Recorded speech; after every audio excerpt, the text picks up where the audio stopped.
Buenas tardes. En esta ocasión les voy a hablar de lo que es el manejo de la ventilación mecánica pediátrica. Esto hace parte de la inducción de los estudiantes de terapia respiratoria de la Universidad Manuela Beltrán, que hacen su práctica hospitalaria en cuidado intensivo pediátrico en el Hospital de la Misericordia. Mi nombre es Mayerly Adriana Mancera Rodríguez, soy terapeuta respiratorio, especialista en terapia respiratoria pediátrica y neonatal, y especialista en cuidado crítico respiratorio en la Universidad Manuela Beltrán. Vamos a iniciar haciendo una breve revisión de lo que son las consideraciones fisiopatológicas de la vía aérea del niño. Pues tenemos que en los niños la nariz presenta cerca de la mitad del total de la resistencia de la vía aérea. La nariz del niño es corta, es blanda y con narinas circulares, lo que hace que sea un poco desproporcional al tamaño de la cara. Los menores de 6 meses de edad son respiradores nasales obligados. Las narinas pueden ocluirse fácilmente por edema, secreción o cuando se les hace compresión externa, por lo que mejorar su permeabilidad mediante la aspiración de secreciones ayuda significativamente a la condición respiratoria. Podemos darnos cuenta que los niños, por ser respiradores nasales obligados, con la más mínima obstrucción de la nariz, como son los moquitos, puede llegar a causar dificultad respiratoria. En algunas ocasiones simplemente con el lavar la nariz del bebé ya podemos mejorar uno de los cuadros de dificultad respiratoria que a veces son muy comunes verlos en las unidades de cuidado intensivo. También podemos decir que la lengua de los niños es grande en relación a la cavidad oral. Esto proporciona el incremento de trastornos del desarrollo como la secuencia de Pierre-Robin y la micrognatia severa. Una lengua grande en una cavidad oral relativamente pequeña aumenta la dificultad para visualizar la laringe durante la laringoscopia, lo que hace más difícil la intubación en algunos pacientes. El desplazamiento posterior de la lengua hacia la faringe como resultado de la disminución del tono muscular debido al sueño, alteración del nivel de la conciencia, sedación u otras disfunciones neurológicas pueden llevar a una obstrucción de la vía aérea superior. Aquí podemos ver cómo es la ubicación de la laringe y la epiglotis en la vía aérea de los niños. El nivel de la laringe en el cuello varía con la edad a nivel de C2 en el neonato y C4 y C5 en el adulto. La laringe tiene forma de embudo, a diferencia en el adulto que es de forma cilíndrica. El ángulo entre la base de la lengua y la glotis es más agudo, lo que aumenta la dificultad para visualizar las cuerdas vocales durante la laringoscopia. Por lo tanto, una hoja de laringoscopio recta, como una Miller, puede ser superior para la creación de un plano directo desde la boca hasta la glotis. La epiglotis de un bebé es larga, blanda y de forma de omega, lo que es más difícil, forma de omega, aquí podemos ver la forma de omega. Por lo que es más difícil de controlar durante la laringoscopia, mientras que la epiglotis de un adulto es más corta, más rígida y más plana. Por eso para ellos utilizamos unas hojas de laringoscopio rectas, lo que hace que levanta la epiglotis, expone las cuerdas vocales y se puede superar esta dificultad. Debemos tener en cuenta estos puntos muy importantes porque es la base para saber cómo se va a manejar una vía aérea en una intubación. También tenemos que el diámetro interno de la tráquea pediátrica es medianamente 1/3 de la del adulto, resultando en un incremento de la resistencia al flujo. La longitud de la tráquea en un niño de 18 meses es aproximadamente de 7 centímetros y en un niño recién nacido es aproximadamente de 5 centímetros. Dada esta corta longitud, la intubación selectiva del bronquio fuente derecho se hace con más facilidad, y también por eso, dado esto de la forma de la tráquea en el paciente pediátrico, es que en ellos se ocurre más fácilmente las extubaciones. También tenemos como dato importante que en el recién nacido a término tienen 21 generaciones de bronquios, y en el adulto, en un adulto sano, se tienen 23 generaciones, lo que quiere decir que en el momento de nacer el ser humano no ha completado el desarrollo anatómico de su pulmón. Y esto tiene que ver con la multiplicación alveolar, que continúa después del nacimiento hasta aproximadamente los 2 años de vida. Las estructuras que permiten la comunicación, como vemos acá, la comunicación interalveolar e interbronquial, como son los canales de Lambert y los poros de Kohn respectivamente, cuya presencia es fundamental e importante para evitar el colapso alveolar en aquellas áreas distales a una obstrucción, no se desarrolla sino hasta los 6 meses de vida. Por esta razón, en los neonatos y en los lactantes tienen tanta predisposición a sufrir atelectasias y a múltiples cursos de una enfermedad respiratoria. Por eso lo que principalmente debemos cuidar en un paciente recién nacido, y después en estos pacientes recién nacidos que tienen edad gestacional corregida, son las atelectasias, porque su pulmón y sus poros, canales de Lambert y sus poros de Kohn todavía no han sido muy desarrollados, los que les precipita a presentar derreclutamientos constantes, y más cuando se están en ventilación mecánica. ¿Yo qué hice?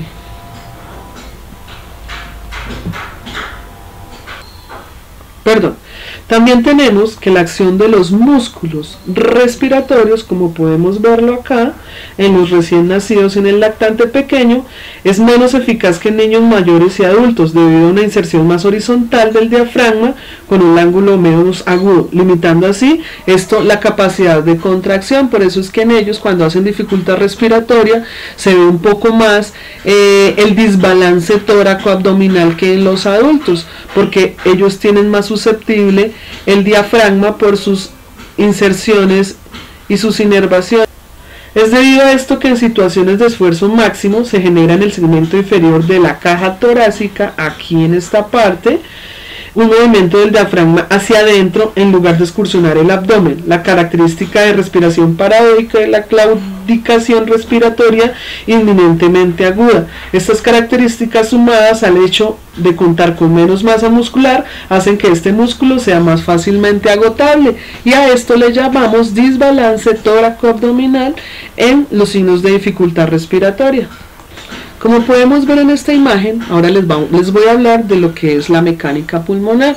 Estos son unos temas que son necesariamente importantes para poder explicar lo que va a ser la ventilación mecánica. Por eso debemos de entenderlos muy bien. En la parte de acá encontramos artículos que recomiendo lean para que puedan entender mejor la presentación. De hecho, esto se trata de una inducción virtual, entonces es bueno que ustedes, como estudiosos, revisen todos los links que se ven referenciados en cada diapositiva. Entonces tenemos la mecánica pulmonar. Entonces, las presiones necesarias para insuflar los pulmones en ventilación con presión positiva están dadas no solo por las características parenquimatosas pulmonares, sino también por características mecánicas de la pared torácica y abdominal. Por eso vemos aquí involucradas las presiones torácicas o pulmonares y la presión intraabdominal. En los lactantes, la evolución de ciertos mecanismos de defensas, como la oclusión laríngea parcial, por ejemplo cuando el paciente está anestesiado, sumado a la debilidad parietal, que puede llevar a colapso pulmonar. Esta es una situación que también puede verse en niños mayores cuando las fuerzas de retroceso elástico o la rigidez pulmonar se ven aumentadas. Como ya hemos visto en otras ocasiones, el pulmón del paciente pediátrico es más rígido, pero por la conformación de la reja costal es más elástica, al contrario del adulto, que el pulmón es menos rígido, pero con su reja costal, por una osificación adecuada, menos elástica. Entonces se ven estos problemas de elasticidad, por ejemplo, aumentando ese problema en los signos de dificultad respiratoria del adulto o SDRA. Si se sobrepasa la estabilidad de la caja torácica, entonces también vamos a tener muchos problemas cuando vamos a realizar la ventilación mecánica, porque no vamos a poder hacer completamente un retroceso elástico generando un autoped, o vamos a programar mal los ventiladores haciendo una retención de CO2. Como podemos ver en esta diapositiva, cuando el paciente está en una respiración estática, o sea que está en el flujo de cero, la presión de la boca es cero y la presión alveolar es cero. Pero para poder ingresar todo ese aire se debe generar un delta de presiones, el cual lo podemos ver acá con estos números. Entonces podemos ver que a medida que se va disminuyendo la presión en la boca, se va disminuyendo, se va haciendo más negativa aún la presión alveolar. Esto es lo que nos permite que haya un delta de presiones y entre el aire como una especie de sifón. Y de igual forma, cuando se hace la aspiración, pues ya simplemente se hace por retroceso elástico, entonces las presiones vuelven a quedar en su estado inicial, como cuando estaba estático. Entonces tenemos que la distensibilidad o compliance es la relación entre los cambios de volumen que se generan en una estructura determinada con consecuencia de distintas presiones impuestas. Podemos decir que es un cambio de volumen para generar y que genera un cambio de presión también. Cuanto mayor sea el cambio de volumen y menor sea la presión aplicada, esto va a tener sus consecuencias en la distensibilidad. Tenemos que existe una distensibilidad estática, que la podemos evaluar con la fórmula volumen corriente sobre presión plató menos PEP total. Digo PEP total porque hay que tener en cuenta también el autopep que se está generando el paciente. Tenemos que la distensibilidad estática se puede medir en el paciente haciendo una pausa inspiratoria de 6 segundos. ¿Por qué de 6 segundos? Porque durante los 6 segundos es que se hace un equilibrio total en las presiones alveolares.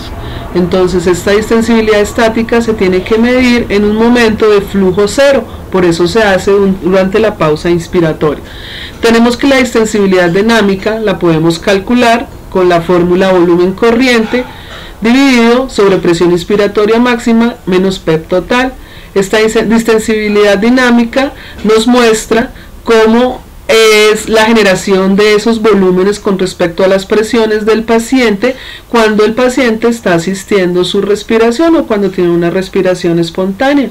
Aquí podemos ver más o menos los valores de la distensibilidad pulmonar según el grupo etario, que está medido en milímetros centímetros de agua.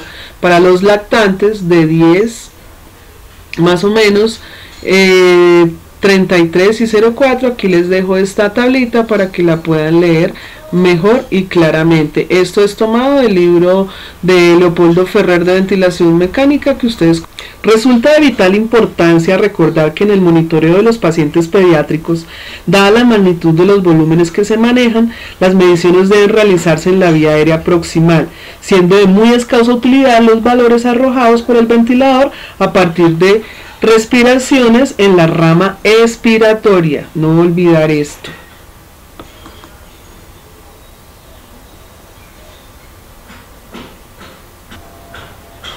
Tenemos que la resistencia de la vía aérea es un dato muy importante que necesitamos principalmente cuando un paciente está en ventilación mecánica.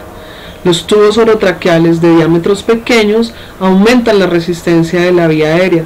Las secreciones retenidas en el tubo aumentan las secreciones de la vía aérea. Los circuitos que se han condensado con mucha vapor de agua aumentan la resistencia de la vía aérea, y esto es algo que es muy importante tenerlo en cuenta durante el monitoreo ventilatorio, porque así vamos a saber qué terapéutica o qué cosa realizar en el momento que se nos presente esto. Por ejemplo, si vemos aumentar la resistencia en la vía aérea y además de todo el paciente tiene broncoespasmo, pues va a ser doble doble valor el aumento de la resistencia de la vía aérea. Entonces, pues ahí, ¿qué haríamos? No podemos extubar el paciente para disminuir esa resistencia, porque si el paciente está en